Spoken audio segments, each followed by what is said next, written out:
India کو حافظ سعید صاحب کیوں چاہیے؟ وہ کہتے ہیں کہ جو ممبئی حملے ہیں وہ ان میں بھی حافظ سعید صاحب ملوث ہیں۔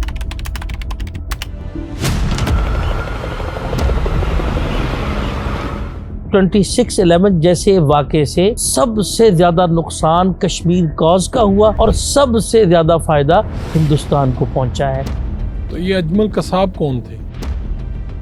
امریکہ بھی بڑا انٹرسٹڈ ہے حافظ سعید صاحب کے اندر، $1 کروڑ انعام رکھا گیا ایک زمانے میں۔ میں یہ سمجھتا ہوں ہندوستان کو خوش کرنے کے لیے یہ سب کچھ کیا ہے۔ میں نے دیکھا کہ آپ نے کوئی حفاظتی بندوبست بھی کی ہیں، کس سے خطرہ ہے آپ کو؟ کیا سمجھتے ہیں کیا ہوا 9 مئی کو؟ کون قصوروار ہے اس میں؟ جس فوج نے آپ کے لیے کھڑے ہونا ہے، دفاع کرنا ہے، آپ اس کو مارنے لگ پڑے، اس کے خلاف طرح طرح کی باتیں کرنے لگ پڑے، یہ جو آپ کا جو طرز عمل ہے ہم یہ سمجھتے ہیں کہ یہ سراسر غلط ہے۔ تو اگر اس میں سیاسی جماعت کے لوگ ہوں تو کیا ان کو لکھیں لڑنے کی اجازت ہونی چاہیے یا نہیں ہونی چاہیے؟ کیا حافظ سعید صاحب بھی یہ چاہتے ہیں کہ پاکستان اور انڈیا کے درمیان امن ہو جائے؟ بسم اللہ الرحمن الرحیم جی، فرق شو میں خوش آمدید۔ آج جو میرے مہمان ہیں پاکستان مرکزی مسلم لیگ کے نائب صدر اور لاہور کا ہی حلقہ بڑا ہے، میں NA 122 یعنی 122 وہاں سے پاکستان مرکزی مسلم لیگ سے امیدوار ہیں حافظ طلحہ سعید صاحب۔ تو آج ان سے ہم ساری یہ پارٹی کیا ہے، کب بنی، اس کا منشور کیا ہے، اگلے انتخابات میں کیا ان کی امیدیں ہیں، یہ ساری باتیں، اور خاص طور پہ حافظ طلحہ سعید نام سے ظاہر ہے، مجھے تو سچی بات ہے یہ میرے پاس تشریف لائے ہیں تو ایسے لگتا ہے کہ جیسے حافظ سعید صاحب ہمارے سامنے بیٹھے ہیں، بالکل تشبیہ آپ کی بڑی ماشاءاللہ ریزیمبلنس بہت زیادہ ہے۔ تو کیسے ہیں آپ؟ ٹھیک ہیں جی، اللہ کی رحمت ہے، اللہ کا شکر ہے، اللہ کا فضل۔ تو پہلے تو ہم آپ کے بارے میں جاننا چاہیں گے، یعنی تو بعض دفعہ یہ ہوتا ہے کہ جو بڑی شخصیات ہوتی ہیں ان کے بچوں پہ ایک ہوتا ہے کہ والدین کی شناخت جو ہے لوگ اسی سے زیادہ پہچان رہے، لیکن حافظ طلحہ سعید کون ہے؟ طلحہ سعید بھی آپ لکھتے ہیں، تو آپ اپنے آپ کو کون ہیں؟ آپ اگر آپ بتانا چاہیں کس طرح سے دیکھتے ہیں؟ میرا نام طلحہ سعید ہے اور میں الحمدللہ ایک پڑھاتا بھی ہوں، زیادہ بیسیکلی میرا جو پیشن رہا ہے وہ پڑھانے کا رہا ہے۔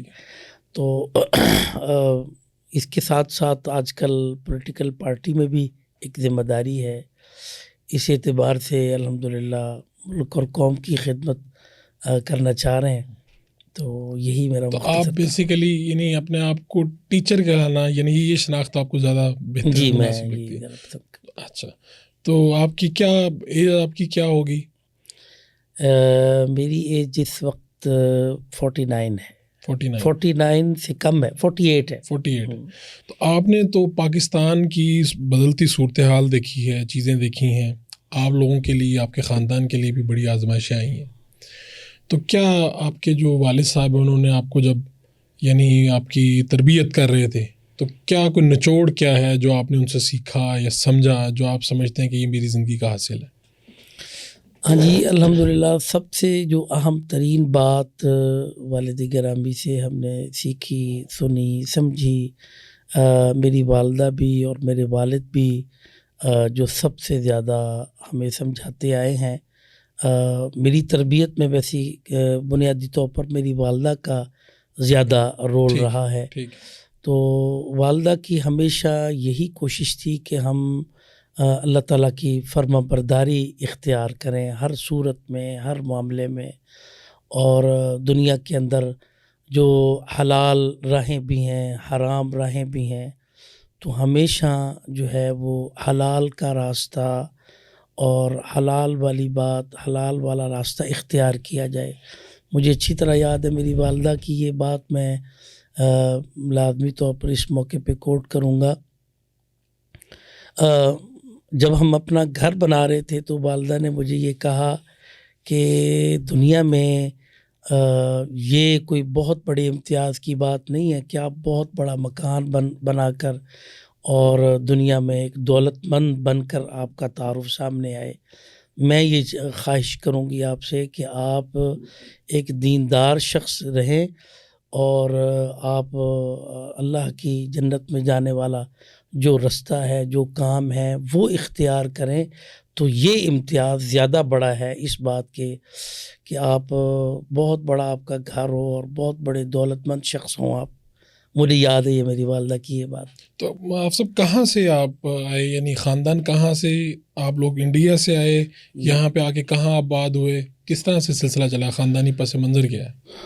جی یہ انڈیا کے اندر جو پنجاب کا جو علاقہ ہے وہاں احمد پور روپڑ کا یہ علاقہ ہے. تو وہاں سے ہمارے بزرگوں نے ہجرت کی، میرے نانا اور میرے دادا. بیسیکلی میرے نانا کے جو والد محترم تھے مولانا نور محمد، ان کا بہت بڑا وہاں پر رول تھا. وہ عالم دین تھے. ٹھیک ہے.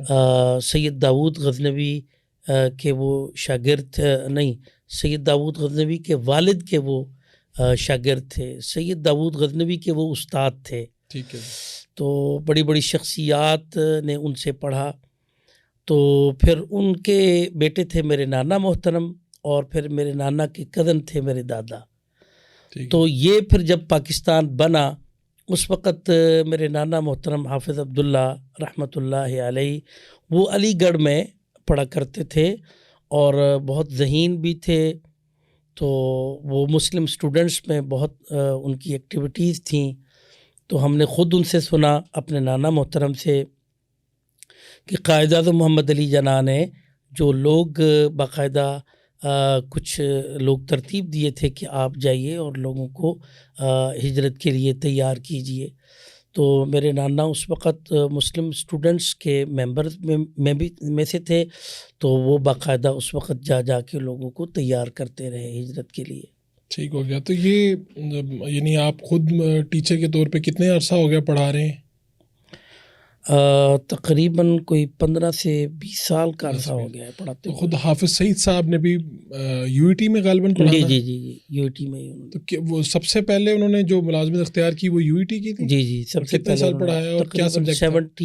73-74 میں ان کی اپوائنٹمنٹ ہوئی تھی اور سید ابو بکر غزنوی رحمۃ اللہ علیہ نے ان کو لے کر آئے تھے. تو 1999 تک 2000 تک وہ وہاں پر جو ہے وہ پڑھاتے رہے ہیں. تو اس سارے عرصے میں یو ای ٹی میں گزرا سارا وقت. سبجیکٹ کیا تھا؟ یہ اسلامک اسٹڈیز اور پاکستان اسٹڈیز دونوں ہی. اور یہی سبجیکٹ بعد میں آپ نے اختیار کیا؟ جی میں نے بھی یہی اختیار کیا. آپ کے علاوہ بھی بھائی وغیرہ ہیں آپ کے؟ ہاں جی میرے بھائی ہیں. میرے علاوہ ایک بھائی ہیں عبداللہ ان کا نام ہے. عبداللہ. تو وہ بھی پاکستان مرکزی مسلم لیگ کا حصہ ہیں یا؟ وہ بھی بہت چھوٹے ہیں، تقریباً 5 سے 6 سال ایج ہے ابھی ان کی. اچھا. ہاں یعنی والد گرامی کی زیادہ شادیاں ہیں؟ ہاں. کتنی شادیاں؟ تقریباً اس وقت تو 3 ہیں. اس سے پہلے میری والدہ وہ فوت ہوئی ہیں. اچھا. تو یعنی یہ آپ کے جو بھائی ہیں چھوٹے یہ دوسرے اس میں دوسری والدہ ہے؟ ہاں تیسری والدہ سے. ٹھیک ہے. تو آپ نے جو آپ کے والد صاحب ہیں یہ کس مزاج کے آدمی ہیں؟ لوگوں کو تو لگتا ہے سخت گیر ہے. میری 1-2 ملاقاتیں ہیں ان سے. لوگوں کو تو ایسے دور سے دیکھ کے یا ایک تاثر قائم کرتے ہیں لوگ کہ سخت مزاج کے آدمی ہیں. تو آپ نے کس طبیعت کا پایا انہیں؟ تربیت جو ہماری انہوں نے کی اس میں تو واقعتاً ہمیں سختی محسوس ہوئی. ٹھیک ہے. لیکن باقی لوگوں سے ملنے میں، ملاقات میں، اب یہ ساری معاشرتی زندگی میں، جماعتی زندگی میں ماشاءاللہ بہت زیادہ نرم دل، رحم دل اور محبتیں بانٹنے والے الحمدللہ میرے والد محترم ہیں. تو لیکن کچھ ان کے بارے میں باہر کا جو میڈیا جس انداز سے ان کی تصویر کشی کرتا ہے، پاکستان سے باہر کا میڈیا، تو وہ تو انہوں نے بڑا یعنی ایک ایسا انداز پیش کیا ہے کہ جو کہ بالکل نامناسب ہے. ٹھیک ہے. آپ سمجھتے ہیں کہ وہ ویسے حافظ سعید نہیں ہیں جو آپ نے عام زندگی میں دیکھا؟ وہ بالکل مختلف ہیں. تو کیا ہم کہیں کہ وہ نرم دل ہیں، وہ جو یہ کہتے ہیں کہ جی عام جس طرح ہم لوگ کھیلتے ہیں، ہنستے مسکراتے اور محفلیں ہوتی ہیں ہماری، ایسے واقعہ سنائیں جس سے ہمیں پتہ چلے کہ حافظ صاحب کی زندگی میں کیا تھا، یا آپ سے کبھی ڈانٹ وغیرہ کے بعد حوصلہ افزائی کبھی کی ہو، کبھی اس طرح کا؟ نہیں، ابو جی بہت کھیلتے رہے ہیں. ابو جی میری والدہ جیسے بتاتی ہیں باقاعدہ کبڈی بہت کھیلتے رہے، فٹ بال بہت کھیلتے رہے، بلکہ اپنی فٹ بال ٹیم کے بھی کپتان رہے ابو جی اور کبڈی کے ٹیم کے بھی کپتان رہے. تو میری والدہ سے میں نے خود سنا کہ وہ اکثر و بیشتر جو ٹورنامنٹ ہوتے تھے ان میں جیتتے تھے اور بڑے بڑے کپ لے کر آتے تھے. تو وہ ابو جی کے کپ بھی بلکہ وہ ہمارے گاؤں میں پڑے ہوئے ہیں جو انہوں نے مختلف ٹورنامنٹ جو کبڈی کے ہوتے رہے ان میں جیتے. تو گیم میں باقاعدہ ہاں جی جی 126 جنوبی. ٹھیک ہے. تو یعنی ان تمام ٹورنامنٹس میں والد گرامی ماشاءاللہ شریک رہے اور باقاعدہ کھیلنا اور اس کو بہت پسند کرتے آئے. قطعاً ایسا نہیں ہے کہ بھئی ان کے مزاج میں اس قسم کی کچھ سختی ہے یا ایسی بات نہیں ہے انشاءاللہ. جب یہ حافظ سعید صاحب نے جماعت تشکیل دی تو ان کے ساتھ بنیادی لوگ کون تھے؟ ہاں جی، جب انہوں نے جماعت تشکیل دی تو ساتھ میں ان کے ایسے لوگ رہے کہ جن کے ساتھ پہلے سے رابطہ تھا ان کا. اور جیسے میں نے آپ کو بتایا کہ ہمارا خاندانی پس منظر حافظ عبداللہ بہاولپوری رحمۃ اللہ علیہ ان کا ہمارے خاندان میں ایک بہت بڑا رول تھا. تو میرے والد گرامی سرگودا سے بہاولپور چلے گئے اور ان کو وہاں ان کے ساتھ حافظ عبداللہ بہاولپوری رحمۃ اللہ علیہ جو حافظ عبدالرحمن مکی صاحب کے والد بھی ہیں، بالکل ٹھیک ہو، ان کے ساتھ رہتے ہوئے وہ مختلف علاقوں میں جانا، لوگوں سے ملنا، ملاقاتیں، احباب. تو وہی احباب جو ان کے ساتھ تھے تو پھر والد محترم کے ساتھ مل کر انہوں نے جو ہے وہ یہ جماعت بھی تشکیل دی. جب جماعت بنائی تو پھر اپنی یہ ٹیچنگ چھوڑ دی؟ نہیں، ٹیچنگ بھی چلتی رہی ساتھ. چلتی رہی؟ ہاں ساتھ، بالکل. تو یعنی یہ باقاعدہ یو ای ٹی کب انہوں نے کوئی ریٹائرمنٹ اختیار کی یا چھوڑ دیا؟ نہیں، یو ای ٹی میں وہ پڑھاتے رہے. ٹھیک ہے.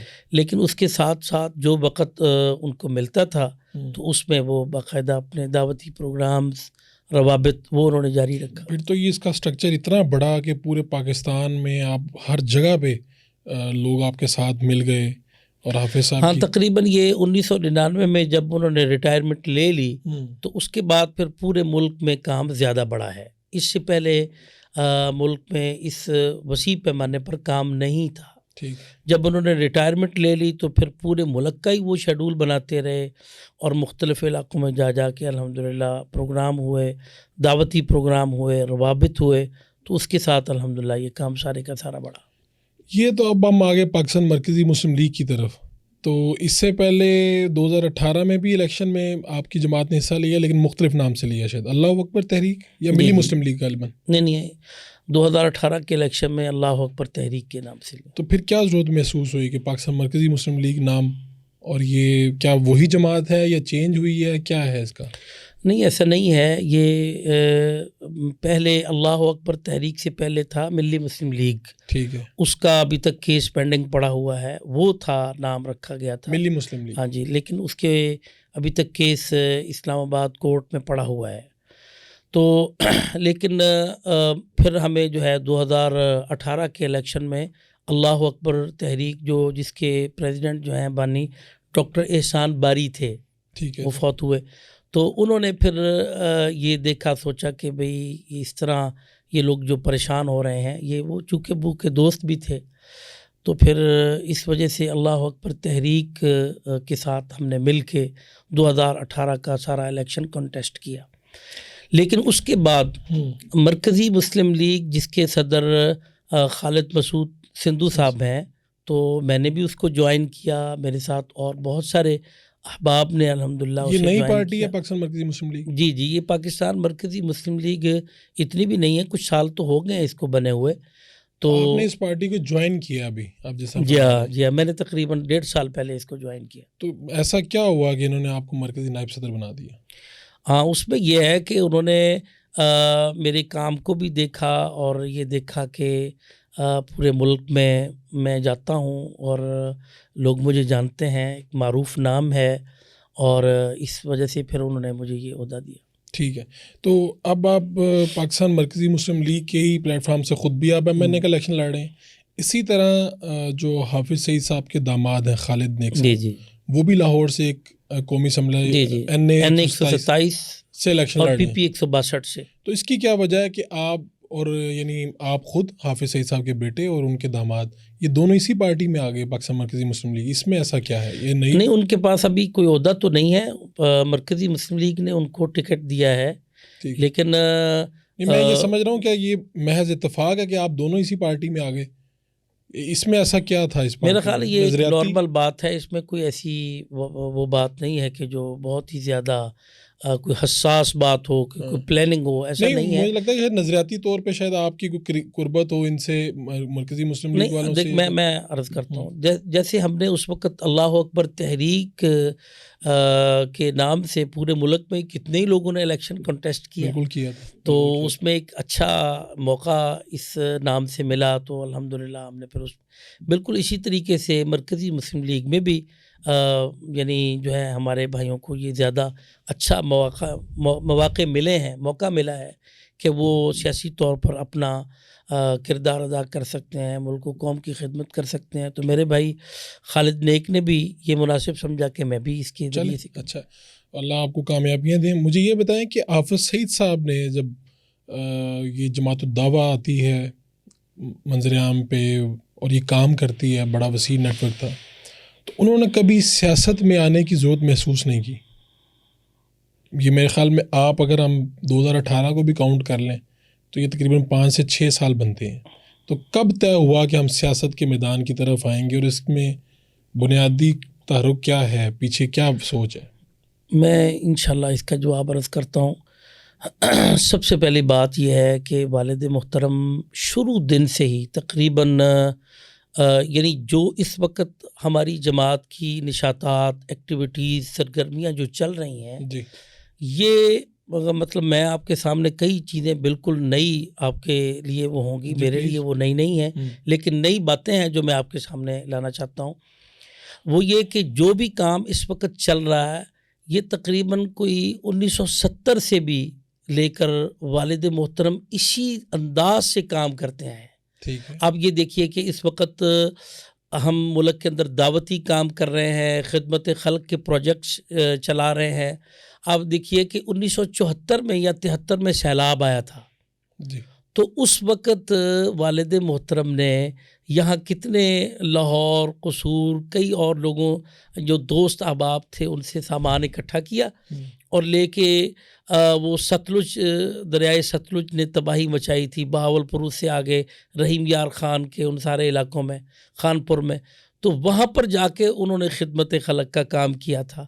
اس کے بعد بھی جب بھی سیلاب آئے ہیں یا کوئی بھی ملک میں کوئی ایسا کام ہوا ہے تو والد صاحب جو مجھے ان سے واقعات جو سننے کا موقع بنتا رہا ہے, تو اس وقت سے ہی وہ یہ کام کرتے رہے اور بڑے وسیع پیمانے پہ کرتے رہے.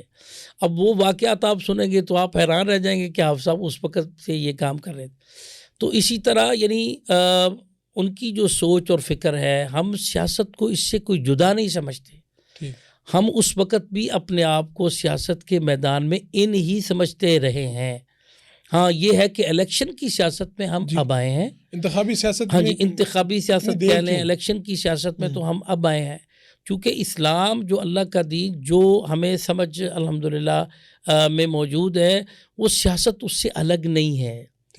تو حقیقت بھی بات یہی ہے کہ سیاست جو ہے اللہ کا دین وہ سیاست پیش کرتا ہے جو عبادت والی ہے, جو اللہ کے خوف والی ہے اور جو جنت میں لے جانے والی ہے. یہ سیاست جو ہے یہ دین کا باقاعدہ حصہ ہے, ہم پہلے بھی کرتے رہے اب بھی. البتہ یہ چینج آئی ہے کہ ہم اب الیکشن کی سیاست میں اب آئے ہیں.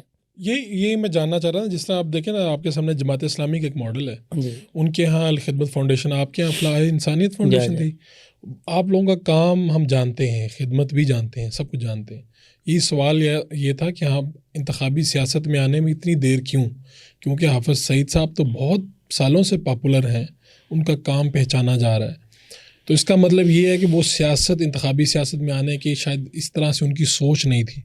اب ان کی کیا سوچ میں کوئی تبدیلی آئی ہے یا اگلی نسل نے انہیں بتایا ہے؟ سوچ میں تبدیلی نہیں آئی, لیکن ہم نے یہ ضرورت محسوس کی کہ ہم سیاست میں, انتخابی سیاست میں آ کر ہم زیادہ بہتر کردار ادا کر سکتے ہیں. اس پہ ان کا اور اس میں میں تھوڑی سی بات کھل کے کر ہی دیتا ہوں. ہم یہ سمجھتے ہیں کہ پہلے انتخابی سیاست سے پرے رہ کر ہمارے لیے جو رکاوٹیں بنتی رہیں تو ہم ان رکاوٹوں سے صحیح طرح سے بچ نہیں پائے نا، ٹھیک ہے، ٹھیک تو ہمارے لیے کچھ رکاوٹیں ایسی بنا دی گئیں جو کہ نہیں بننی چاہیے تھی، کیونکہ ہمارا کام بالکل پازیٹیو تھا، مثبت تھا، خدمت کے حوالے سے تھا.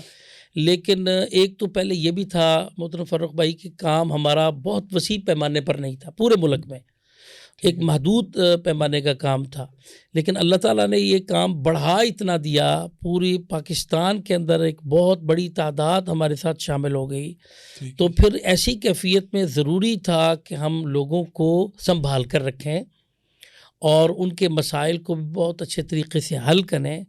تو یہ بہت بڑا جو ہمارا حجم ہو گیا، تو یہ متقاضی تھا اس بات کا کہ ہم سیاست میں باقاعدہ آئیں اور لوگوں میں ڈیلیور بھی کریں، اور جو لوگ ہم سے وابستہ ہیں وہ پازیٹیو رہیں، مثبت رہیں، ان کی ساری ایکٹیویٹیز، ان کی سرگرمیاں، ان کا سارا کام، اور ان کے لیے کوئی ایسی رکاوٹیں بھی نہ بنیں جو ان کے لیے پریشان کرنے والی ہوں. تو پھر ان کو ایک صحیح راستے پہ رکھنے کے لیے، جب ہمارا حجم بھی اتنا بڑا ہو گیا پورے پاکستان کے اندر، تو یعنی پاکستان کے چاروں صوبوں کے تمام ڈسٹرکٹ کی تمام تحصیلوں میں ہمارے الحمدللہ پوائنٹس موجود ہیں، دفاتر موجود ہیں، بڑی تعداد میں لوگ موجود ہیں. تو ایسی کیفیت میں ہم پیچھے رہ نہیں سکتے تھے. تو ہم نے یہ سوچا کہ ہم پاکستان کی پولیٹکس میں، انتخابی سیاست میں باقاعدہ آ کر، جو الحمدللہ ہمارے پاس بڑی اہلیت والے لوگوں کی ایک ٹیم موجود ہے، تو ہم ان کو باقاعدہ ساتھ لے کر کچھ ڈیلیور کریں اس موقع پہ. یہ جو سوچ ہے، یہ والی سوچ، یہ اجتماعیت کی بنی یا حافظ سعید صاحب کا آئیڈیا؟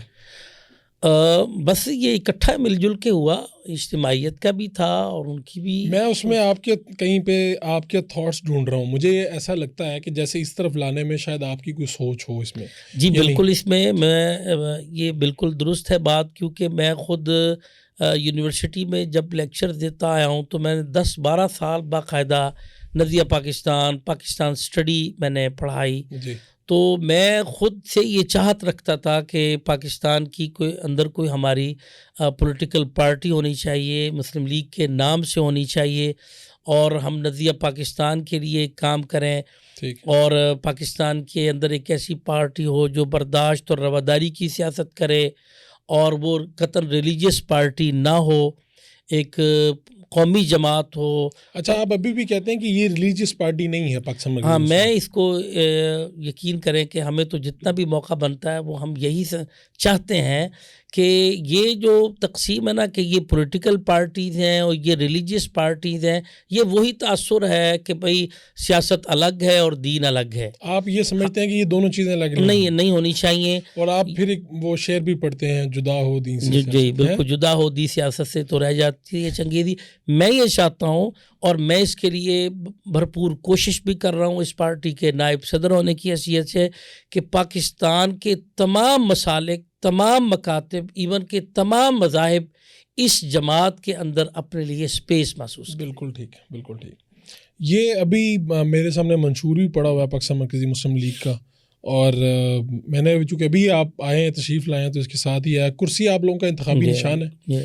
تو کیا بنیادی آپ کیا سمجھتے ہیں 2-4 مسئلے جو پاکستان کے اس وقت فوری طور پہ اگر آپ کو کوئی سیٹس ملتی ہیں تو آپ کیا کریں گے فوری طور پہ 3-4 مسئلے؟ ہاں جی، ہم یہ سمجھتے ہیں کہ پاکستان کی جو اس وقت معاشی صورتحال، پاکستان کا جو معاشی دیوالیہ ہوا ہے، اور یعنی سیاسی انتشار اور خلفشار بھی، پاکستانی قوم کی اخلاقی جو صورتحال ہے، اور اس میں سب سے پہلے معیشت کا اتنا زیادہ گر جانا کہ بنگلہ دیش کے ٹکے سے بھی ہمارا روپیہ جو ہے آج نیچے ہے. ٹھیک ہے. تو اس کی وجوہات میں ہم یہ سمجھتے ہیں کہ یہ نہیں ہے کہ پاکستانی قوم میں کوئی، یا ہماری مختلف جماعتوں کی ٹیموں میں کوئی اہلیت کی کمی ہے، یا ٹیلنٹ کی کمی ہے، یا تعلیم کی کمی ہے، یا اچھی منصوبہ بندی کی کمی ہے. آپ مختلف جماعتوں کو یہ 3-4 جو ٹینور تبدیل ہوئے، تو ان کی تمام منصوبہ بندیوں کو نکالیں، کسی ایک پارٹی کی بھی، تو بڑی بڑی شاندار منصوبہ بندیاں ہیں. تو آپ اس منصوبہ بندی کو پڑھیں گے تو آپ حیران رہ جائیں گے کہ اس سے بہتر کسی کی شاید منصوبہ بندی ہو ہی نہیں سکتی. ٹھیک ہے. تو آپ یہ بھی دیکھیے کہ ابھی تو کیئر ٹیکر چل رہے ہیں، اس سے پہلے جو حکومت کے لوگ جو چھوڑ کر گئے، اب وہ دوبارہ سے ان کے لیے ایک ماحول بن رہا ہے کہ وہ دوبارہ سے آئیں. تو انہوں نے بھی 1 سال پوری اپنی جادو کی چھڑی چلانے کی کوشش کی.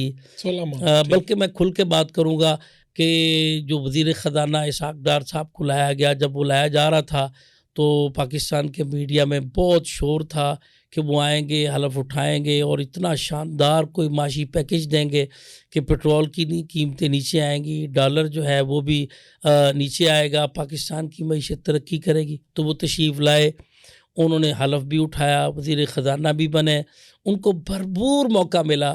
لیکن آپ ذرا رزلٹ دیکھیے کہ جاتے ہوئے وہ کتنے 70-80 روپے پٹرول مزید مہنگا کر کے گئے. تو میں یہاں پہ یہ کہنا چاہوں گا کہ منصوبہ بندیوں کی اور تیزیوں کی اور ذہانتوں کی کوئی کمی نہیں ہے، نہ تھنک ٹینکس کی کمی ہے. تو کمی کہاں پر ہے؟ جی میں یہ سمجھتا ہوں کہ پاکستانی قوم کے اندر مجموعی طور پر ہماری ریاست کے لوگ ہوں یا ہماری قوم من حیث القوم ہو، ان کے اندر ایمانداری کی کمی ہے، ٹھیک ہے، ان کے اندر دیانتداری کی کمی ہے، ان کے اندر خدا خوفی کی کمی ہے. یہ ہے اصل بات. اس میں سسٹمز کے بھی کچھ ایسے پہلو ہیں، معاملات ہیں. آپ دیکھیں کہ پاکستان کے اندر یہ جو یکدم مہنگائی کر دی گئی ہے، آپ پلاٹوں کو ہی دیکھ لیں، پراپرٹی کو دیکھ لیں، جی بولیاں لگا لگا کر وہ جو پلاٹ 50-60 لاکھ کے تھے وہ 5-5, 6-6 کروڑ تک پہنچا دیے گئے. اور آپ یہ دیکھیے کہ پرائس کنٹرول کا نہ ہونا، اور پھر آپ یہ دیکھیے کہ غریب کا غریب تر ہوتے جانا، امیر کا امیر تر ہوتے جانا. یعنی کسی بھی ملک کی اکانومی اس وقت بہتر ہو ہی نہیں سکتی جب تک وہاں کے غریب کی حالت بہتر نہ ہو، غریب کے لیے آپ نے بہتر پروگرامز نہ دیے ہوں. لیکن ابھی تو ہمارا مسئلہ یہ ہے کہ ہماری آمدن کم ہے، ہمارے خرچے زیادہ ہیں. بنیادی مسئلہ تو یہ ہے. تو آپ اس کو اس طرح سے سارٹ آؤٹ کر رہے ہیں کہ آپ کی اگر پارٹی کے کچھ لوگ منتخب ہو جائیں گے یا حکومت میں آپ کہیں آ جاتے ہیں تو آپ اس کو ایمانداری سے اور دیانتداری سے مجھے تھوڑا سا موقع دے تو میں یہ بات کہوں گا کہ انشاءاللہ میرا ایمان اور یقین ہے کہ یہی پاکستان جس کو اللہ تعالیٰ نے بڑے خزینوں اور دفینوں سے نوازا ہے، یہی پاکستان یعنی جو کچھ اس کی صورتحال ہے، اس کے اندر چند تبدیلیاں اگر ہم لے آتے ہیں تو یقین کیجئے کہ معیشت ترقی کرے گی. یہ جو بہت زیادہ پڑھے لکھے ہونے کا دعویٰ کرنے والے جو لوگ ہیں نا، ان کی تعلیم میں اور ان کی منصوبہ بندیاں یہ ملک کو یہاں تک لے آئی ہیں. یہاں پر سادہ لوگ، دیانتدار لوگ، ایماندار لوگ، خدا خوفی والے لوگ اگر آ گئے تو چند سالوں میں آپ اپنی آنکھوں سے دیکھیں گے کہ پاکستان کی معیشت ترقی کرے گی. اس وقت آپ کے پاکستان مرکزی مسلم لیگ کے علاوہ کون سی پارٹی ایسی ہے جس میں آپ سمجھتے ہیں کہ میجورٹی دیانتدار ایماندار لوگوں کی ہے؟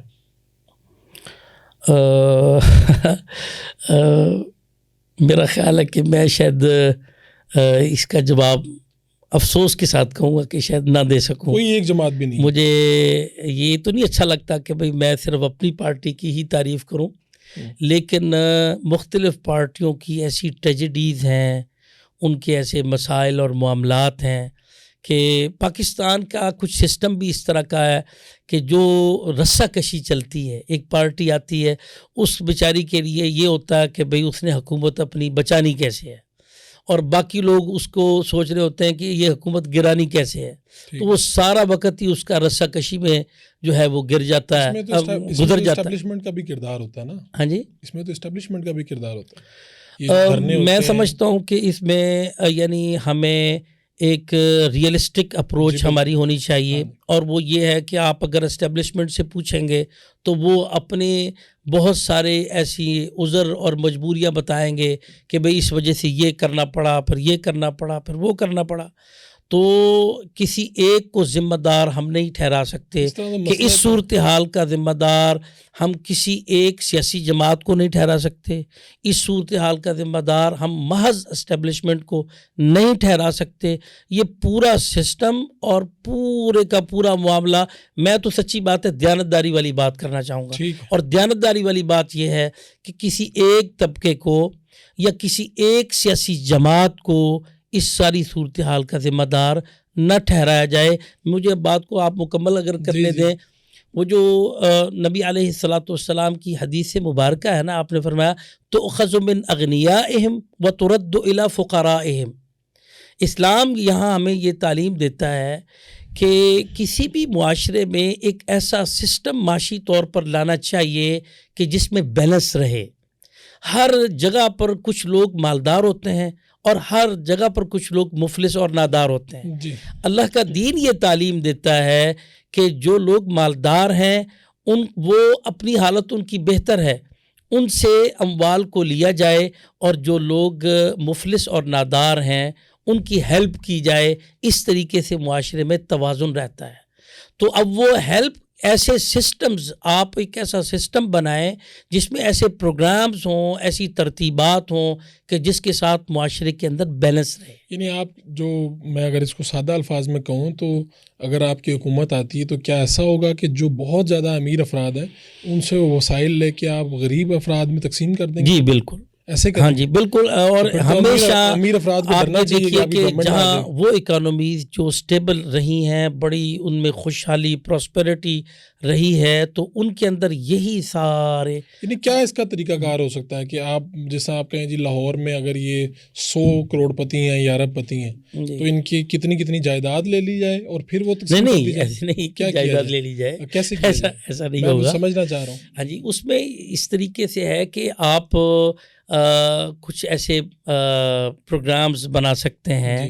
ایک تو یعنی ٹیکسز بہت بڑے پیمانے پر لگا دیے گئے ہیں، یہ بھی نہیں ہونے چاہیے. میں یہ سمجھتا ہوں اسلام کے اندر جو محصولات کا جو نظام ہے نا، میں بعض لوگ نا لفظ اسلام سے آج کل چڑ کھاتے ہیں، یہ بھی میں آپ کو بتا دوں، لیکن وہ ان کو نا جو اسلامی معیشت کی جو بنیادیں ہیں نا اس کا ان کو صحیح علم نہیں ہے. اسلام سے لیکن چڑھنے اگر کھاتے وہ ہیں لوگ اسلام کا لفظ بہت یوز کرتے ہیں، ہاں یہ لیکن وہ بدقسمتی کے ساتھ آگے جا کے اب دیکھیں نا، عمران خان صاحب نے بھی نعرہ ریاست مدینہ کا ہی لگایا نا. جی جی، تو یہاں پہ پاکستان میں نعرہ تو ہر کوئی یہی لگاتا ہے لیکن آگے جا کے کچھ اور نکلتا ہے. میں یہ کہنا چاہتا ہوں کہ دیکھیں، میں ایک باقاعدہ نقطے کی بات یہ بتانا چاہوں گا کہ اللہ تعالیٰ انسان کا خالق ہے، ٹھیک ہے.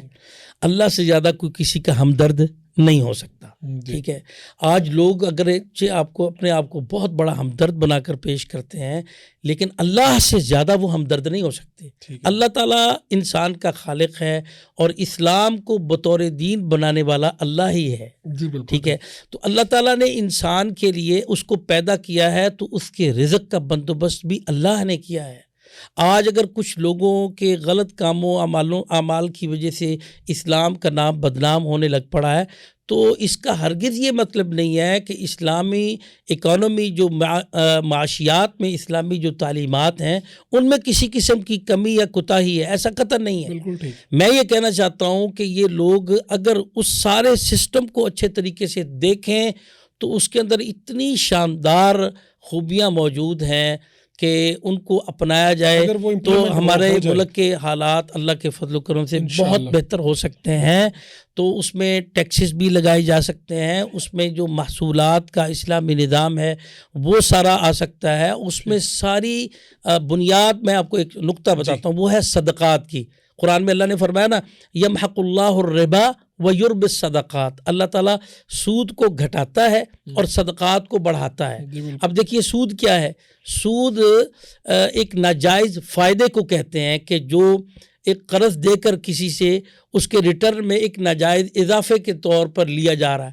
اب وہ جو شخص لے رہا ہے، فائدہ لے رہا ہے نا، اللہ تعالیٰ کہہ رہے ہیں کہ اس طرح کر کے تم یہ فائدہ نہ لو، تم فائدہ صدقات کے ذریعے سے لے لو. وہ صدقات کا ایک پورا نظام ہے اسلام کا. بالکل ٹھیک. اگر تم وہ فائدہ اس نظام کے ذریعے سے لے لو گے تو اس میں برکت بھی آئے گی اور معیشت تباہی کی طرف نہیں جائے. اچھا یہ بتائیے کہ آپ جہاں سے آپ الیکشن لڑ رہے ہیں لاہور میں، یہیں سے عمران خان صاحب بھی جیتے تھے، اور یہ جو زیادہ حلقہ ہے یہ فوجی آبادیوں پر مشتمل ہے، کینٹ اس میں آتا ہے، ٹھیک ہے جی. تو جب آپ ووٹ مانگنے جائیں گے تو آپ سے لوگ پوچھیں گے کہ یہ 9 مئی کو جو واقعہ ہوا تھا یہ کیا ہے، اس کے بارے میں آپ کا کیا ٹیک ہے. تو میں چاہتا ہوں کہ آج آپ ویسے ہی لوگوں کو بتا دیں کہ آپ کیا سمجھتے ہیں، کیا ہوا 9 مئی کو، اچھا ہوا، برا ہوا، کون قصوروار ہے اس میں؟ ہاں جی، میں یہ سمجھتا ہوں کہ یہ ایک الگ بات ہے کہ کون تھے کون نہیں تھے، لیکن یہ بات تو حقیقت ہے کہ 9 مئی کو بہت سارے ایسے کام ہوئے جو کہ نہیں ہونے چاہیے تھے، جس کے نتیجے میں پاکستانی ریاست کی جو اہم مقامات ہیں ان جگہ پر اس طرح ہلہ بولا جانا، پاکستانی فوج کو اس طرح مارنا، اور پھر اس طرح یعنی یہ جو سارا ہوا یہ بالآخر ہوا کون، کس نے کیا، کیسے کیا، کس کے کہنے پر، یہ ساری الگ ٹاپک ہے، ایک الگ موضوع ہے. لیکن یہ آپ دیکھیں کہ ایسا ہوا سب کچھ، تو یہ نہیں ہونا چاہیے. اگر آپ کے دفاع کا جو ادارہ ہے، خدا نہ خواستہ آپ اسی کے خلاف بولنے لگ جاتے ہیں، آپ اپنی فوج کے خلاف بولنے لگ جاتے ہیں، جس فوج نے آپ کو تحفظ دینا ہے، جس فوج نے آپ کے لیے کھڑے ہونا ہے، دفاع کرنا ہے، آپ اس کو مارنے لگ پڑیں، اس کے خلاف طرح طرح کی باتیں کرنے لگ پڑیں. پھر آپ یعنی یہ جو آپ کا جو طرز عمل ہے، ہم یہ سمجھتے ہیں کہ یہ سراسر غلط ہے. تو اگر اس میں کوئی سیاسی جماعت کے لوگ ہوں تو کیا ان کو الیکشن لڑنے کی اجازت ہونی چاہیے یا نہیں ہونی چاہیے؟ دیکھیں جی، یہ ذمہ داری میری تو نہیں ہے، یہ تو جنہوں نے اجازت دے رہی یا نہیں دے رہی یہ ذمہ داری ان کی ہے. اگر آپ مائنڈ نہ کریں یہ کویسچن آپ ان سے بھی پوچھ سکتے ہیں. نہیں، ان سے بھی بالکل پوچھیں گے.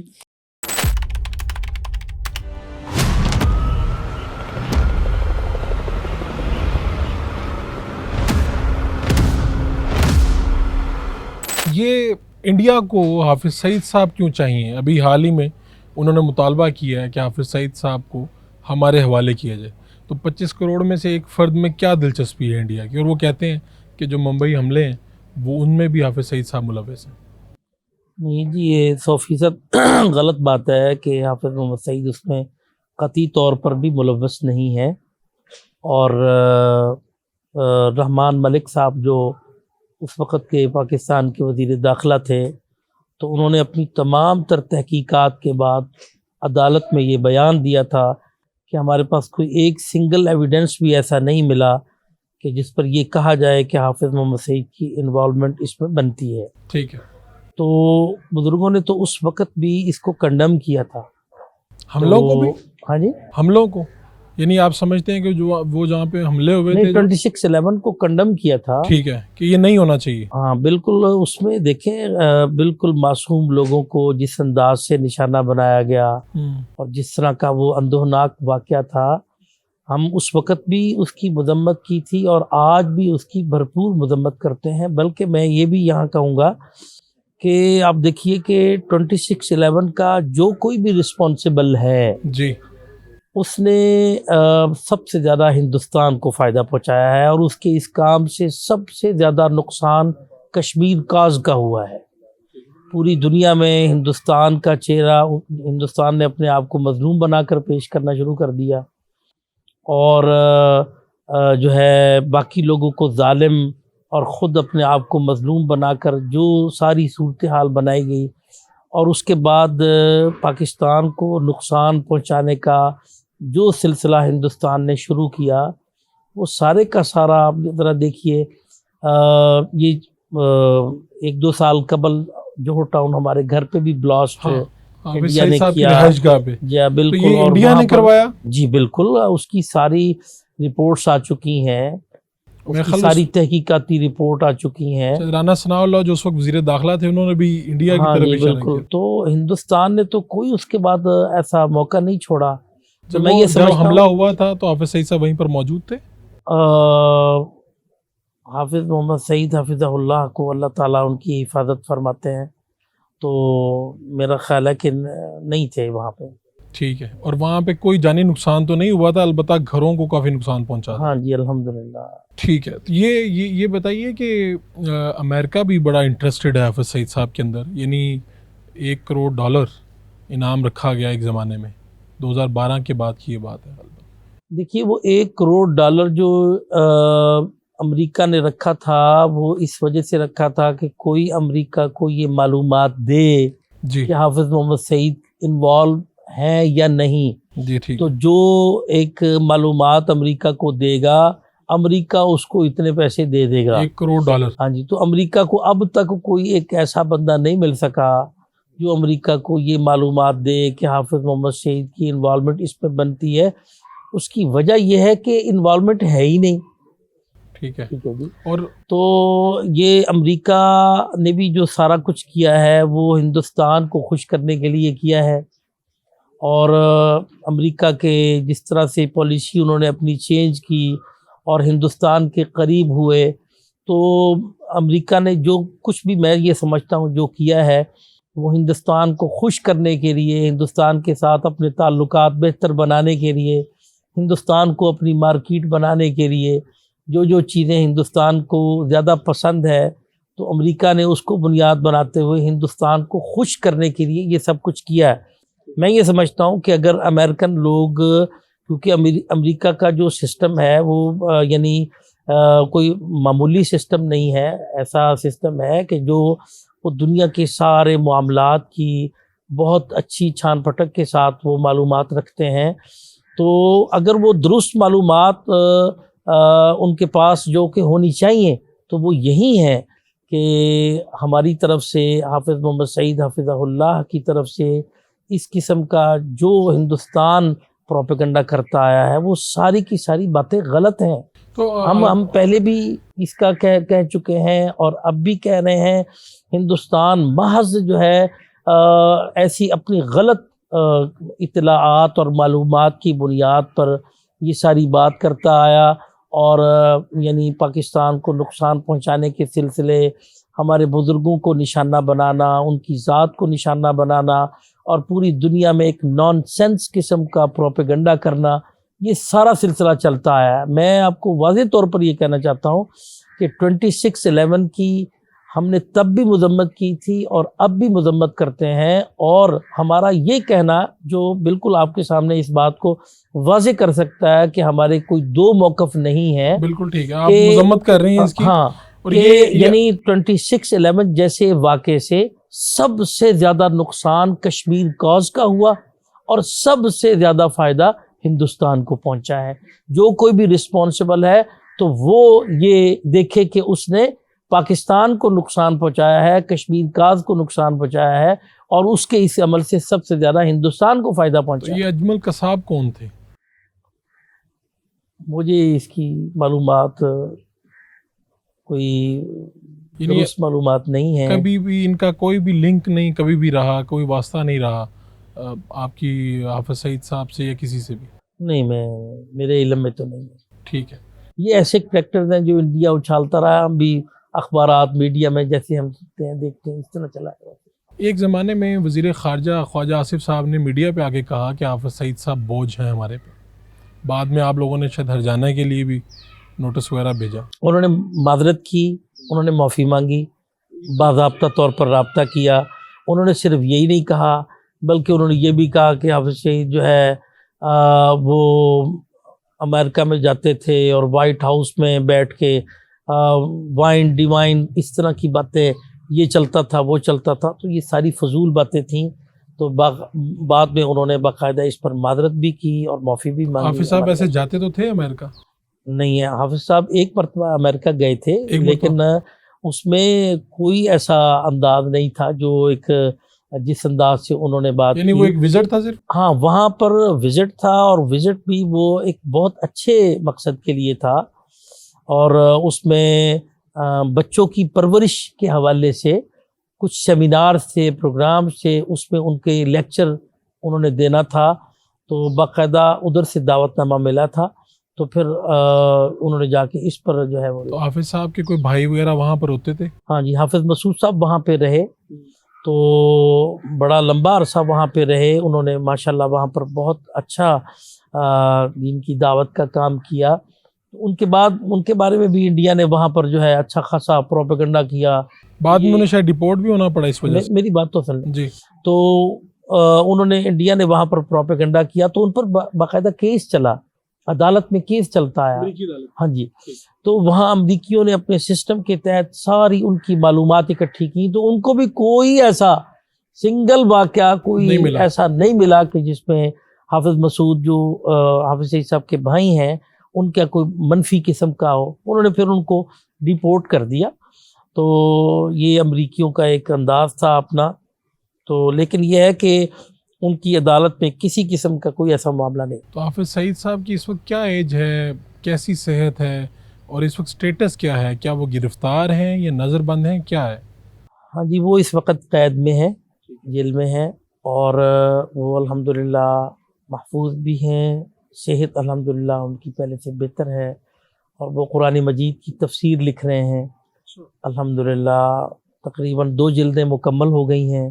بڑے اہتمام سے وہ قرآن مجید کی تلاوت اور اس کا اہتمام اور اس کے لیے تفسیر لکھنا، تو ان کا بڑا ایک شاندار صبح سے لے کر شام تک رات تک بہترین ان کا شیڈول ہے، اور وہ بڑے ہی زبردست طریقے سے وہ اپنا یہ وقت گزار رہے ہیں. تو انشاءاللہ ہمیں اپنے رب سے امید اور یقین ہے کہ اللہ تعالیٰ ان کو اس خدمت کا بہت بڑا اجر دے. کیا حافظ سعید صاحب بھی یہ چاہتے ہیں کہ پاکستان اور انڈیا کے درمیان امن ہو جائے؟ جی بالکل، میں تو یہ سمجھتا ہوں کہ لازمی طور پر پوری دنیا میں کسی بھی ملک کے ساتھ ہمارے ملک کا کوئی جھگڑا نہیں ہونا چاہیے، کوئی لڑائی نہیں ہونی چاہیے. ہر ملک کے ساتھ امن والا معاملہ ہونا چاہیے، ایون کہ انڈیا کے ساتھ بھی امن والا معاملہ ہونا چاہیے.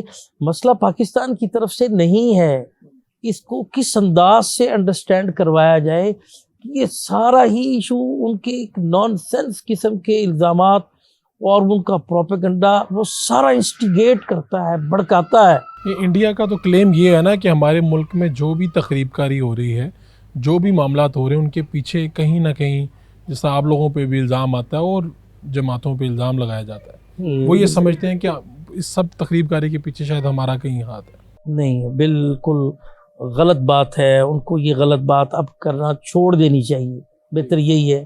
تو آپ حافظ سعید صاحب کی جو حوالگی کا جو مطالبہ ہے اسے بھی آپ ریجیکٹ کرتے ہیں؟ میں تو اس کو بدتمیزی سمجھتا ہوں. بدتمیزی سمجھتے ہیں یہ، اور اس کو یعنی ایک ایسی فضول بات، یوزلیس بات آپ کر رہے ہیں. آپ کو یہ احساس ہی نہیں کہ آپ کو اپنے منہ سے کیا نکال رہے ہیں. پاکستان کو آپ کی باجگدار ریاست تو نہیں ہے.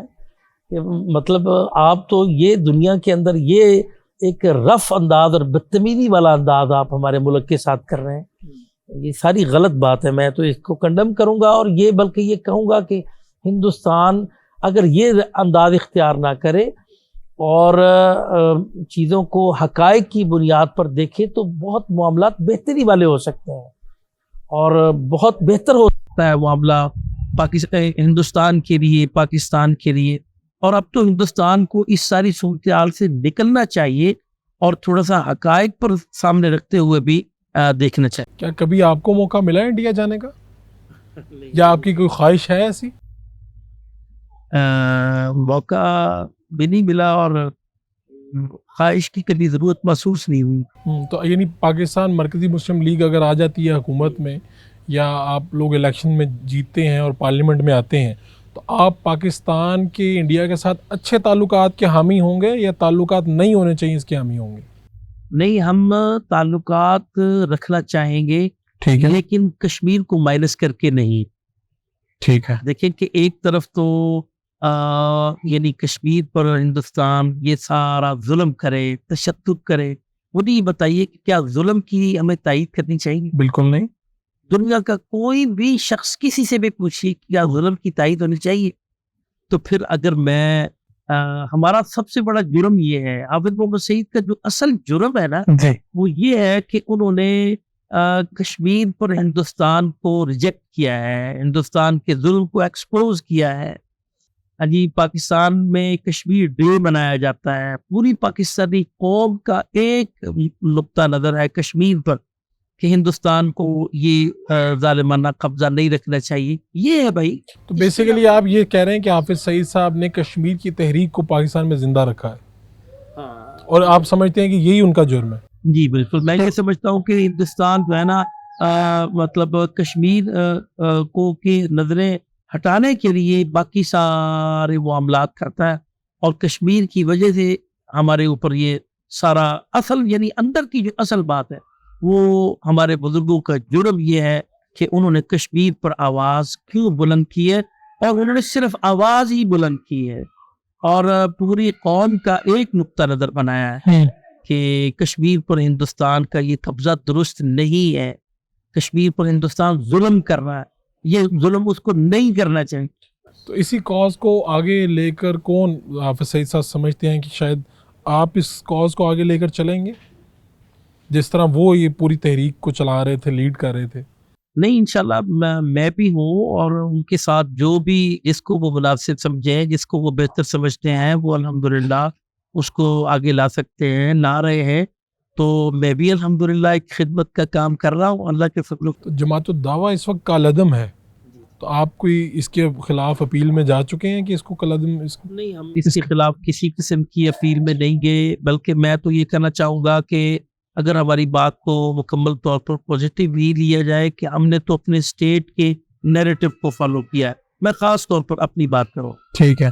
تو جو چیزیں پہلے چل رہی تھی، لیکن جب اسٹیٹ نے اپنے نیریٹو کو چینج کیا تو ہم نے اس کو مکمل طور پر فالو کیا، اور اس کے بعد جو جس انداز سے جو ہم نے دیکھا کہ جس طرح سے ہونا چاہیے اس انداز سے ہم کام کر رہے ہیں.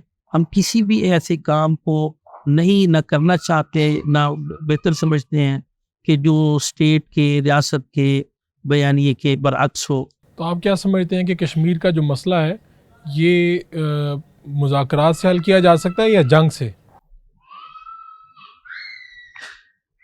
کشمیر کا مسئلہ کسی ایک سلسلے کے ساتھ نتھی نہیں کرنا چاہیے کہ بھئی یا یہ. اس میں کہیں پر تو وہ لوگ جنگ میں اس پہ چل رہے ہیں، کہیں پر وہ مذاکرات پہ چل رہے ہیں، کہیں پر وہ کسی انداز سے، کہیں پر وہ کسی انداز سے. میں یہ سمجھتا ہوں پاکستان کبھی بھی جارحانہ انداز سے یا جنگ والے انداز پر پاکستان نہیں آیا، اور اسلامی تعلیمات بھی یہ ہیں. پاکستان کی طرف سے جو کچھ ہوا وہ دفاعی طور پر ہوا ہے. دیکھیں آپ کے ساتھ یعنی دو لوگوں کی اگر آپس میں جنگ ہو جاتی ہے، لڑائی ہو جاتی ہے، تو ایک موقع پر تو وہ ڈائیلاگ کر رہے ہیں تو ڈائیلاگ اس کو کرنا چاہیے. اگر دوسری جگہ پر وہ شخص اس شخص کو مارنے لگ پڑا تو وہ وہاں پہ کیا کرے گا؟ وہ اپنے دفاع کے لیے کوشش نہیں کرے گا. بالکل ٹھیک. پاکستان، میں یہ سمجھتا ہوں کہ کشمیر کے مسئلے کا حل صرف جنگ قرار دے دینا یہ بھی درست نہیں ہے. کشمیر کے مسئلے کا حل صرف ڈائیلاگ کو ہی قرار دے دینا یہ بھی درست نہیں ہے. مسئلہ یہ ہے کہ جو ملٹی ڈائمینشنلی اس مسئلے کا صحیح طور پر دیکھنا چاہیے کہ کیا ہندوستان کا حق بنتا ہے. ٹھیک ہے. میں یہ سمجھتا ہوں کہ دنیا کے اندر جو کسی یہودی کا حق ہے، جو کسی مسیحی کا حق ہے، جو کسی ہندو کا حق ہے، وہ حق اس کو لازمی ملنا چاہیے. یہ اللہ کا دین ہمیں حکم دیتا ہے. لیکن اگر کوئی کسی کا حق نہیں تو وہ حق کیوں اس کو ملنا چاہیے؟ اگر فلسطین پر اسرائیل کا حق نہیں ہے تو اس کو وہ حق نہیں ملنا چاہیے. آپ یہ سمجھتے ہیں کہ جو ممبئی حملے ہیں اس سے انڈیا کو فائدہ پہنچا ہے، یہ کیا بات ہے؟ جی میں سمجھتا ہوں کہ 26/11 پر ہمارا جو موقف ہے وہ کوئی دو قسم کے موقف نہیں، ایک ہی موقف ہے. اس وقت بھی ہم نے پیش کیا تھا اور آج بھی ہم یہ پیش کر رہے ہیں کہ ہم اس کی بھرپور مذمت کرتے ہیں. جس طرح کا یہ اندوہناک واقعہ تھا اور اس میں جس طرح سے معصوم لوگوں کو نشانہ بنایا گیا، جو کوئی بھی اس کا رسپانسیبل ہے اس کے اس کام سے سب سے زیادہ نقصان کشمیر کاز کو پہنچا، سب سے زیادہ فائدہ ہندوستان کو پہنچا. اور وہ کس انداز سے پہنچا کہ ہندوستان نے اپنے آپ کو مظلوم بنا کر دنیا میں پیش کرنا شروع کر دیا، جبکہ کشمیر پر اتنا بڑا ظلم ہندوستان کرتا آ رہا ہے اور ابھی تک کشمیریوں کی جو صورتحال ہے. تو آپ یہ دیکھیں کہ پھر وہ جو واقعہ ہوا اس کے بعد یہاں پاکستان میں بھی ہمارے کتنے اچھے اچھے خیر کے کام، سارے اتنے شاندار کام، بہترین کام، ان کے اوپر محض ایک پروپیگنڈے کے تحت ان کو کھڈے لائن لگا دینا اور تسلسل سے اس وقت سے گرفتاریاں، نظر بندیاں، یہ سلسلہ جو پاکستان کے اندر جاری ہے. اب یہ دیکھیے کہ اس وقت بھی میرے والد صاحب قید میں ہیں. ٹھیک ہے، تو ایک تو یہ بات آپ ذرا دیکھ لیجئے. پھر اس کے بعد تسلسل سے ہندوستان پاکستان کو نقصان پہنچانے کا جو معاملات کرتا آ رہا ہے. ہندوستان تو پہلے بھی نقصان پہنچا رہا تھا، تو لیکن اس کے بعد ہندوستان نے مزید یعنی جو جس انداز سے جو سلسلے کرنے شروع کر دیے. پھر آپ یہ دیکھیے کہ ہمارے گھر پہ چند سال قبل جوہر ٹاؤن پہ ایک بہت بڑا بلاسٹ ہندوستان نے کیا، تو اللہ تعالیٰ نے اپنی رحمت کے ساتھ ہمیں بچایا، محفوظ رکھا. اس کی ساری رپورٹس آ چکی ہیں کہ اس میں ہندوستان انوالو تھا. انڈین را انوالو تھی، اور وہ سارے کا سارا ہمارے ادارے جانتے ہیں، اس پر بہت ساری باتیں اگر میڈیا پہ اگر موجود اگر ہیں۔ کبھی ایسا ہوتا ہے کہ میں یہاں سے تھوڑی سی جی بات پوری کر لوں تو یعنی آپ یہ دیکھیے کہ تسلسل سے ہندوستان جو ہے، آپ دیکھیں کہ یہ چند سال یہ ہندوستان امریکہ نے ایک رپورٹ بھی اپنی پیش کی ہے کہ 2023 میں جتنے بھی واقعات ہوئے ہیں وہ سارے دہشت گردی کے واقعات پاکستان میں ہوتے آئے ہیں۔ تو یعنی یہ 2023 کی رپورٹ ہے امریکہ کی طرف سے، ہندوستان میں تو کوئی ایسا واقعہ نہیں ہوا ہے۔ تو آپ یہ بھی دیکھیے نا کہ پاکستان کے اوپر ساری چڑھائی، پاکستان کو سارا نشانہ بنایا جانا، پاکستان کو نقصان پہنچانا، اور یہ سارا جو سلسلہ چل رہا ہے یہ ہندوستان کی۔ آپ کیا سمجھتے ہیں کہ اگر کسی موڑ کے اوپر پاکستانی ریاست یہ فیصلہ کر لے کہ ہم حافظ سعید صاحب کو حوالے کر دیں گے تو آپ مزاحمت کریں گے؟ کیا کریں گے؟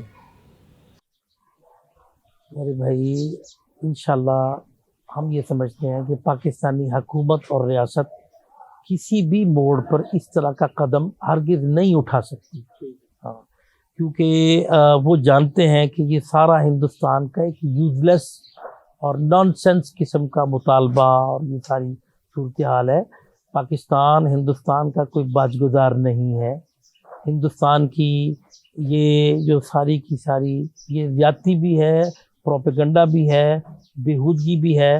تو پاکستانی حکومت، پاکستان کی ریاست الحمدللہ نہ پہلے ایسے تھی، نہ اس قسم کا وہ ایسا سوچ بھی سکتے ہیں۔ تو میرا خیال ہے ایسا سوال بھی نہیں کرنا چاہیے۔ یہ بتائیے کہ پاکستان میں آپ کی جو نقل و حرکت ہے وہ بالکل فری ہے، آپ جہاں پہ بھی جانا چاہے جا سکتے ہیں؟ جی الحمدللہ۔ تو کیا وجہ ہے کہ میں نے دیکھا کہ آپ نے کوئی حفاظتی بندوبست بھی کیے ہیں، کس سے خطرہ ہے آپ کو؟ حفاظتی بندوبست تو یہ ہے کہ مطلب اللہ تعالیٰ کا حکم بھی ہے، جی بالکل، قرآن مجید میں بھی ہے، اور اپنی سیکیورٹی کا خیال بھی کرنا چاہیے۔ اگر آپ یہ سمجھتے ہیں کہ کسی موقع پہ آپ پر کوئی تھریٹ ہو سکتا ہے یا کوئی نقصان پہنچا سکتا ہے، وہ ایک غلط پہنچا رہا ہے یا جو بھی ہے وہ، تو آپ کو تو حق حاصل ہے کہ آپ اپنی بالکل۔ سیکیورٹی کریں۔ تو ہم جو ہے صرف اپنے اللہ تعالیٰ کے حکم کے پیش نظر کہ اپنی حفاظت کا بندوبست کرنا چاہیے، وہ کر رہے ہیں۔ تو آپ کو کیا وہ خدشہ ہے کہ انڈیا آپ کو ٹارگٹ کر سکتا ہے؟ میں تو نہیں معلوم اس پر کہ میں کسی ایک کو اس پر نامینیٹ کروں۔ ٹھیک ہے، مطلب یہ ہے کہ اگرچہ کوئی شک نہیں کہ ہندوستان پاکستان کا سب سے بڑا دشمن ہے، اور ہمارے خلاف بھی اس نے بہت بڑا جھنڈا اٹھایا ہوا ہے، تو کوششیں ان کی یہ ساری ہیں، لیکن میں کسی کے حوالے سے خاص نہیں کہوں گا، لیکن میرا ایمان ہے اللہ تعالیٰ ہماری حفاظت فرماتا ہے اور آئندہ بھی فرمائے۔ تو آپ کیا سمجھتے ہیں کہ جب آپ الیکشن میں اتریں گے تو کہیں پہ انڈیا مخالف نعرہ بھی لگائیں گے یا ایسا کوئی نعرہ نہیں لگائیں گے، آپ صرف مقامی مسائل کے اوپر بات کریں گے؟ میں یہ سمجھتا ہوں کہ اس وقت ہمیں اپنے مقامی مسائل پر زیادہ فوکس کرنا چاہیے، اور ہمیں ہر ایک کے لیے اچھے جذبات رکھنے چاہیے۔ نارمل میں ہمیں ایک نارمل جو شخص کا موقف ہوتا ہے، نقطہ نظر ہوتا ہے، جو نارمل ہوتا ہے، بالکل ٹھیک ہے، وہ کسی ایک پر زیادہ وہ نہیں کرتا۔ تو ہمیں ایک نارمل شخص ہونے کی حیثیت سے ایک نارمل انداز رکھتے ہوئے اپنے ملک اور اپنی قوم کا سوچنا ہے، بہتر کرنا ہے۔ اس وقت دیکھیں اصل چیز تو ہم یہ چاہتے ہیں نا کہ ہم کوئی ایسا کام کریں کہ جو ایک خیر والا اچھا کام ہو۔ تو اس وقت میں یہ سمجھتا ہوں کہ سب سے اچھا کام یہ ہے کہ جو حالت ہمارے وطن عزیز کی بنا دی گئی ہے اس کو بہتر کرنے کے لیے خلوص دل کے ساتھ کوئی کوشش، کوئی جدوجہد کی جائے کہ جس سے ہمارا ملک اس صورتحال سے نکلے۔ بالکل ٹھیک ہے۔ تو آپ کیا سمجھتے ہیں کہ اگر اس طرف یہ دونوں ممالک کے درمیان امن ہو جائے تو پاکستان تیزی سے ترقی کر سکتا ہے؟ انشاءاللہ میرا تو یہ خیال ہے کہ پاکستان یہ ایک الگ اچھی بات ہے کہ دونوں ممالک میں امن ہو، تو لیکن اس کو پاکستان کی ترقی کے ساتھ مشروط نہیں کرنا چاہیے۔ پاکستان اس کے علاوہ بھی ترقی کر سکتا ہے اور انشاءاللہ کرے گا، لیکن یہ ہے کہ پاکستان کے مسائل ہر ایک کے ساتھ بہتر ہونے چاہیے۔ ہمیں یعنی اپنے پڑوسیوں کے ساتھ جو ہے ان مسائل کو حل کرنا چاہیے۔ جی پاکستان انڈیا کے درمیان جو مسائل ہیں وہ بھی لازمی طور پر حل حل ہونے ہونے چاہیے، چاہیے۔ اچھے انداز سے ہونے چاہیے، لیکن یہ بھی ٹھیک نہیں ہے کہ ہم اس کو اس کے ساتھ جوڑ لیں اور اتنا پریشان ہو جائیں کہ پتہ نہیں کیا ہو گیا ہے۔ یہ بھی نہیں ہونا چاہیے، ہمیں نارمل انداز سے ہر ایک چیز۔ آپ کی انتخابی سیاست کن سیاسی پارٹیوں کے قریب ہے؟ پاکستان تحریک انصاف، نون لیگ، جماعت اسلامی، یا کون سی جماعت ہے جس کے ساتھ آپ اتحاد کرنا چاہیں گے؟ اتحاد تو میں یہ سمجھتا ہوں کہ ہمیں یعنی جو نقطہ نظر لے کر ہم اپنی پولیٹیکل پارٹی کو لے کر اترے ہیں، اس کے لیے تو ہم ہر ایک جماعت کے ساتھ مل سکتے ہیں، یعنی آپ کے کسی دروازے ایک سب کے لیے کھلے ہاں ہیں۔ جی، لیکن میں یہ سمجھتا ہوں کہ اس وقت مسلم لیگ جو ہے نا، ہم اپنی اس کا نام جو ہم نے مسلم لیگ رکھا، ہم یہ چاہتے ہیں کہ جس نے تحریک پاکستان چلائی اور پاکستان بنایا، اور جو جذبات اور جو یعنی اس وقت احساسات پیش کیے گئے اور قربانی پیش کی گئی، آج وہ مسلم لیگ دوبارہ سے کھڑی ہونی چاہیے۔ یعنی آپ چاہتے ہیں تمام مسلم لیگیں اکٹھی ہو جائیں؟ یہ بھی اچھی بات ہے کہ اگر یعنی نون لیگ، کاف لیگ، مرکزی مسلم لیگ، یہ سب اکٹھے ہو جائیں؟ نہیں، میں تو صرف مسلم لیگ ہی نہیں، میں تو چاہوں گا کہ ساری جماعتیں اکٹھی ہو جائیں۔ یعنی آپ لیکن قومی یہ ہے، حکومت میں کے یہ خواہاں کہنا ہیں؟ چاہتا ہوں کہ ہماری جو مسلم لیگ ہے، اس مسلم لیگ کو ہم اصل مسلم لیگ جو ہے وہ دکھائیں، کیونکہ باقی جو مسلم لیگیں چل رہی ہیں وہ مسلم لیگ نہیں رہی، ان کا تعارف کوئی اور لیگ والا بن گیا۔ تو اس وقت ضروری ہے کہ جو اصل مسلم لیگ ہے تو وہ جو ہے سامنے آئے، اور اس کے پیش نظر وہی جذبے اور وہی اقدار ہونی چاہیے جو تحریک پاکستان کے جو موقع پہ جو جذبات پیش کیے گئے۔ آپ کا بہت بہت شکریہ حافظ صاحب، آپ نے وقت دیا اور بڑی اچھی گفتگو ہماری رہی، امید آپ کو بھی اچھا لگا ہوگا۔